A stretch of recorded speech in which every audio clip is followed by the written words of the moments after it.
Hello mga katol! Bakasyon nga namin ngayon mga katol. Kaya naisipan nga namin ni Katolin lumabas sa lungga namin. At pumunta na nga kami sa Kanagawa Prefecture para naman maka-experience sumakay sa Eno din. Or yung Enoshima Electric Railway mga katol. At famous nga daw itong train na ito mga katol. Kasi 124 years na daw ito nag-ooperate mga katol. At ito nga din daw yung train na na-featured sa anime na Slam Dunk mga katol. Makasaysayan nga pagpasok namin sa train na ito mga katol. Dahil ito nga Diyos akong pinsan ay nagmistulang bouncer para lang mauna kami sa unahan ng train mga katol.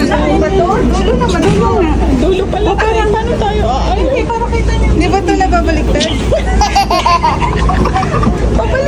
Pabaliktad. Kita niyo yung gilid. Kita mo yung matanda yata to. Ano makikita ko dito, Ben? At nung umandar na nga ang train mga katol, ay buntot pala itong naprestuhan namin mga katol. Ngayon ko lang nga din nalaman mga katol na kahit sa buntot ng train ay may pilotong naka-duty. Kaya nga sa halip na mag-sightseeing ako sa labas mga katol, ay nahihila ang mga mata ko sa galawan ng pilotong ito. At ako may kinakabahan dahil nakalawit pa ang ulo nito sa bintana ng train habang umaandar mga katol. Ay iniisip ko nga kung anong purpose ng paglawit ng ulo niya sa labas ng train mga katol. Siguro tinitingnan niya kung may papara sa gitna ng release mga katol. O baka inaabangan niya baka may tumawid na pusa mga katol.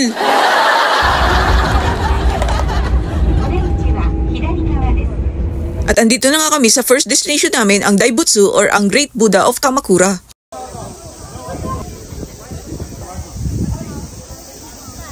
At ang sunod naman nga namin pinuntahan mga katol ay ang Enoshima Island.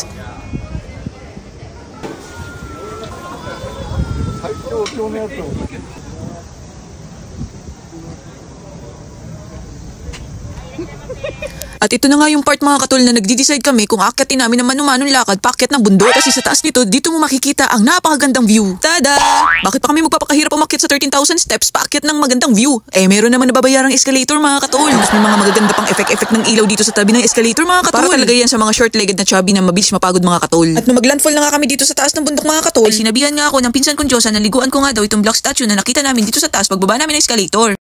At habang nagsasightseeing nga kami dito mga katol sa taas, ay meron na palang paparating na bagyo. At ito ang bagyo mga katol.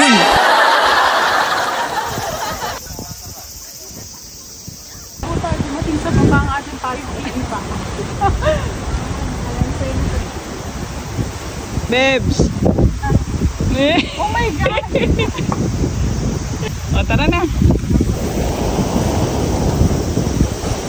Lakas na ng ulan.